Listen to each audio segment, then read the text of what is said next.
Okay, hi everybody. My favorite quotation in all the world is this: to every creature, their own life is very dear. Now, this comes from Mahavira, and we can ask our guest today if Mahavira was actually the founder or simply a great saint within the Jain tradition. I've seen it listed both ways. But that sentence to me is so profound and pretty much says it all. So it's a great pleasure today to be looking at that tradition and introducing our wonderful guest, Dr. Tushar Mehta. He is a physician practicing in Toronto. He is also a Jain, a vegan, a humanitarian, and a totally great guy. Welcome, Dr. Mehta. Hello, Victoria. Hello, everybody. And thank you so much for having me here in the invitation. So, because our time is so short, I just want to unceremoniously jump in and say, give us, please, a little bit of the history of your very ancient faith. Sure. Okay. So, and by the way, I know Victoria from the Animal Rights National Conference that we've been meeting at for so many years. It's so wonderful to see you here as well. A little bit about Jainism. All right. So Jainism is thought to be at least 2,600 years old as a tradition. And Mahavira existed at about that time. And he is considered to be the last of the great sort of enlightened teachers of Jainism. And there's at least one or two historical teachers prior to Mahavira, and there's probably earlier forms of Jainism that predate that. So we don't exactly know how old the tradition is, but it's probably been evolving sometime before the 2,600 years I mentioned. And in terms of what is Jainism, I would say that your tenets that you described, that you went through, pretty much encapsulate Jain philosophy very, very closely. It's pretty much that. So it's amazing. I think that Jainism is very logical. The philosophy is very logical, and people independent of, let's say, Jains in India have come up with exactly the same types of principles many times over. And in fact, Pythagoras in Greece, his philosophy, or the philosophy he and his people expounded, are pretty much identical to Jainism. So it's just so interesting in so many ways. But I consider Jainism to be more of a spiritual philosophy rather than a religion. And the theory of Jainism is that the universe operates according to its own mechanisms, according to its own sort of universal laws, which include matter and the way physics works, but also encapsulates the way living beings interact with each other and with the material universe over time. And that's kind of, and the theory tries to describe about, okay, so we as living beings, how do we understand how things work and then live in such a way to maximize our own development and potential at the same time as being harmonious with all other living beings? And what are the ways in which the universe works that we can be in harmony with it?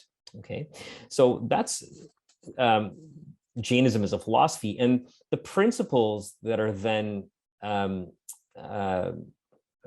to be understood, that come out of that philosophers have thought of and try to comprehend, are the ideas of nonviolence, non-materialism, truth, non-stealing, and control over our own senses and mentalities, which I can get into a little bit more as well.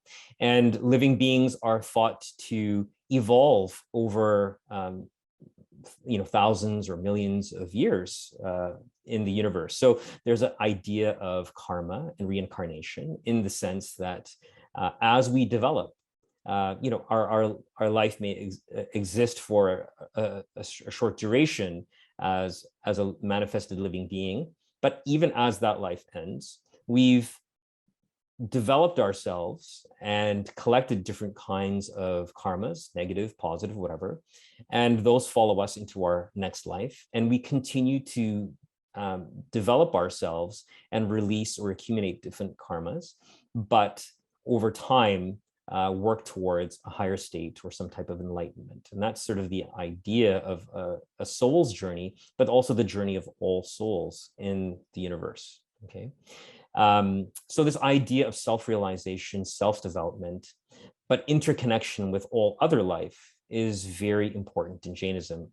One of the mottos of Jainism is Parasparo Pagraho Jivanam, which means that all souls are interconnected and interdependent on each other. And that the idea of compassion and nonviolence towards all life is a paramount idea. And the idea in the philosophy is that also, so when you describe insects or microorganisms or trees and plants, which are also considered to have be a manifestation of a soul, and all other animals and everything else we see is also our brethren in a way. And Jain theory it believes that in water and earth and air and all of these, the different elements and different components of our ecosystems, these are all imbibed with different types of life forms, most of which or many of which we can't see or comprehend. But we have to take care in all of our interactions with all material things, because all of these things are still interconnected with different lives in different ways, and we should disturb these things the least amount possible. In the process of our life journey, the idea is to really challenge our own internal limitations as well, to have the minimum amount of ego, greed, anger, and deceit, and maximize the amount of our truth, not just what we say, but what we think and how we act, truthfully. And so that internal journey is so important and connects with our sort of external journey, the external way that we live our lives. And that is, these are sort of the principles of Jainism, and we can sort of break them down technically in terms of, it's a very technical philosophy when you talk about what these things mean. And I'll give you an example. For the idea of nonviolence is that nonviolence or violence can exist in our actions, but also our words and our thoughts. Violence can occur directly, indirectly, knowingly or unknowingly. It can occur through, in the past, present, and future of our actions, and so forth. There are different ways in which violence can manifest, and through what we do ourselves, through our interactions with others. Others may do violence on our behalf, but we're still responsible for it. If I buy something and violence was committed in the process of the creation of that product, then I'm still responsible for that, because I've committed violence through others. Or even commending people for what they do. So somebody may do something, I congratulate them, but what they did incorporated violence. And so I now somehow have taken part in that violence too, right? So these are all the different dimensions in which violence can occur. And we then have responsibility or have partaken in that violence in different ways. And so the philosophy delineates different types of ways in which we can become responsible for violence or partake or commit violence as well. So the nonviolence philosophy is very technical and very broad as well. And as mentioned before, encapsulates violence that can happen to all living beings. And the most important or sort of signature idea of Jainism is this emphasis on nonviolence and nonviolent philosophy.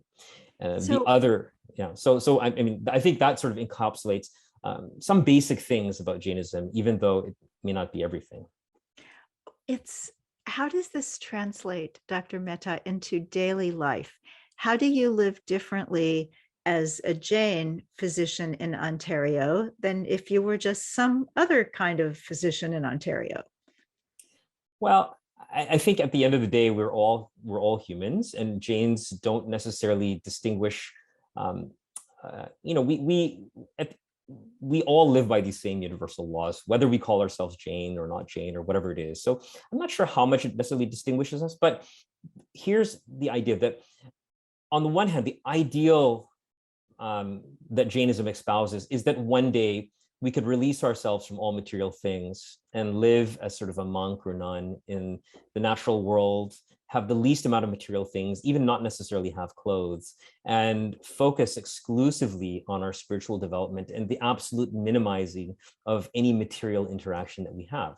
And so that's this ideal that very few people achieve, but there's a monastic tradition that goes into what we call the greater vows, or this release from the material world. But for regular people, what we do is we try to take that philosophy and live by traditions that minimize our impact on the world, though we may not be completely released from it. We still may be a professional or a householder, have a family, and do those kinds of things that the monastic tradition wouldn't do, but you try to do it with the minimum impact. And now that's the idea. And in reality, as Jains, most Jains are pretty much vegetarian. They've been vegetarian for many, many centuries. And now there's a big vegan movement within the Jain tradition that is, I think, very robust and progressing well, although we would always like it to go faster. And we would try to choose professions and choose businesses or in ways which are beneficial to others and have a minimum impact on other living beings and so forth. That's the ideal. I don't think that all Jains necessarily achieve that, because we're not just Jains, we're also Canadians and Americans, and we're professionals of different sort. We have so many different identities aside from being Jains. So the practical manifestation may not always get there, but there's definitely many people in the Jain community who are always advocating for us to think of these things at a higher level. Are there practices? Do you meditate? Do you chant? Definitely. So meditation and the way we would communicate to other people, going to the temple may be a priority for some, but not for all. I definitely incorporate these ideals in my daily interactions, in my profession, in the work that I do outside of my profession to bring about a more nonviolent world, in terms of activism that I might do and projects that I might undertake that increase social justice for humans, for animals, and the environment as well. So definitely these things are very present in my life and incorporate a lot of the philosophies of Jainism as well. I'm interested about the growth of veganism within Jainism, because I know there's a long spiritual and medical and cultural tradition in India of dairy and cows, and our relationship with cows, which is not always the one that vegans would recommend. And it does seem, just as an outsider looking at what's happening in India, that it is moving more rapidly among Jains than anywhere else. Can you tell us a little bit about that? Yeah, the Jain tradition itself, if you look at Jain literature and so forth, there's nothing there that says that you may consume dairy,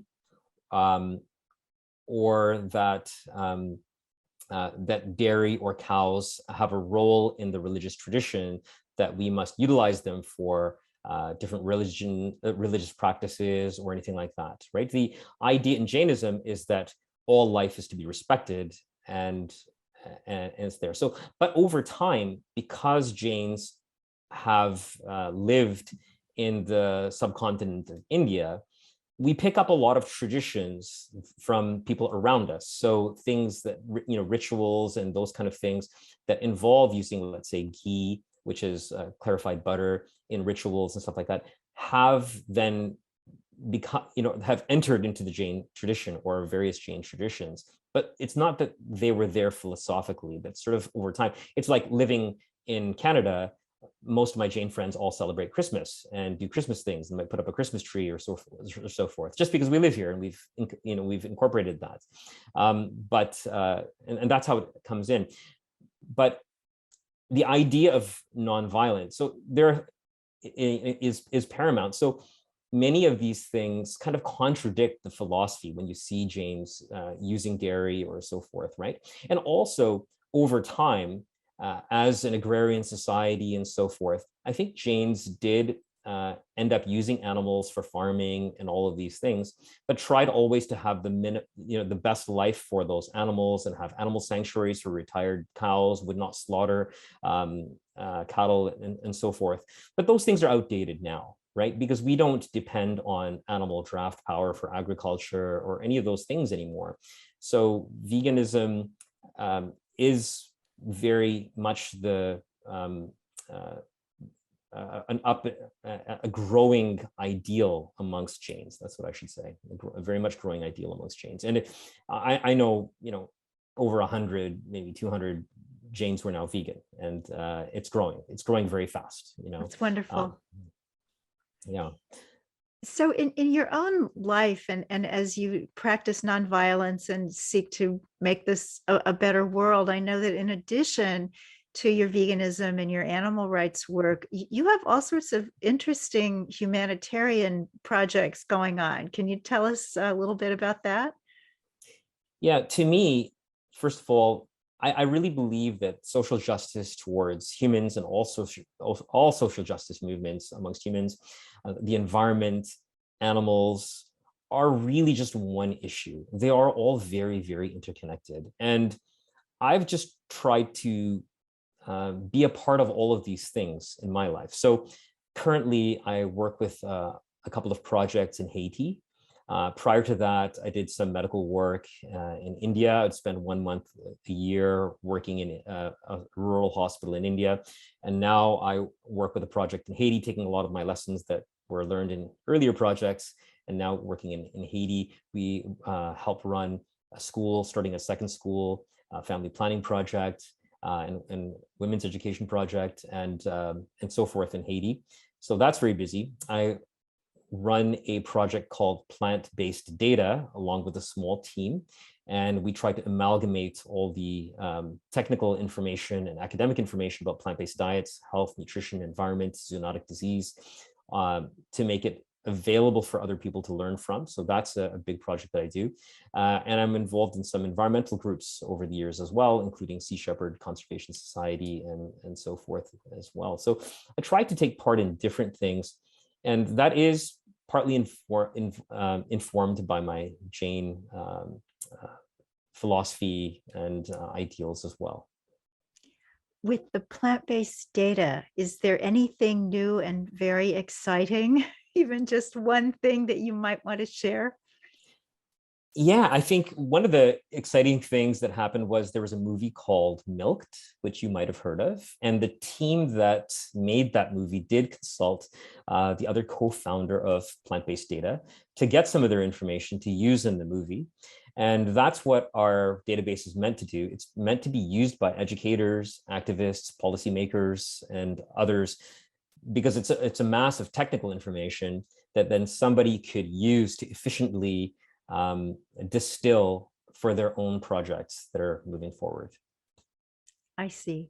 So as we approach our end, and I do want to save a minute for you to do the beautiful chant that you did for all of us on the spiritual team before the service started. Can you just share with us what the Jain view might be of the world that we see around us today? Is the world getting better? Is it getting worse? If we've been evolving all these millennia, sometimes it's hard to see that. Where are we kind of cosmologically? That's a good question. One principle of Jainism is the idea of anekantavad, in the idea that the world is infinitely complex, and there's different ways or different nodal points from which you can understand and view the world. So from a big sort of universe perspective, the idea is that, okay, this is a tiny blip in time in a vast universe, which incorporates Earth, but probably many other planets and possible dimensions. That's there in the idea of Jainism. And that all of these things will happen. There'll be ups and downs. And over time, though, living beings will continue to learn and improve upon themselves. That's in this sort of idea that talks about, millions, billions of years, right? But then there's also the nodal point of like here and now, and what's going on with a real person living in the world right now, or a living being of any kind. It could be the tick or a dog in Australia or whoever, right? And for that, we have to be realistic and look at the human rights, environmental and animal rights, or animal suffering or well-being status as it is right now today, right? And for that, we need to be very, very scientific and improve upon our knowledge of the world and use it wisely from the position we are right now. And I would say, as we all know, that things are pretty bad when it comes to what's happening to the environment, what's happening to animals, and what's happening to people as well. And we look at the way it is, and we also look at the way it could be too.